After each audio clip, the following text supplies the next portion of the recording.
կիլերին դուք եք ուղարկել։ Եվ սա մեսիջ էր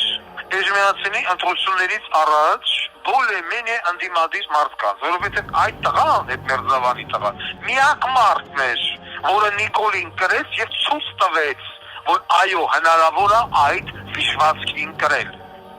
Եվ այսօր այդ մարդու նկատմամբ եղան հաշիվս այդ ասած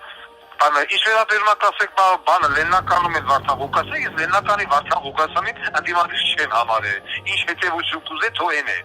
բայց այս Մերձավանի երիտասարդը երջանկահիշատակը ռեալ ընդդիմադիր էր, եւ սա չներվեց,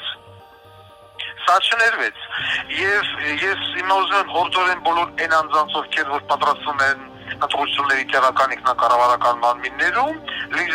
զինվեն համարձակությամբ, համախմբվեն եւ միասնական գնան եւ չյեթակվեն աճ ու ցախ պառակտողներին։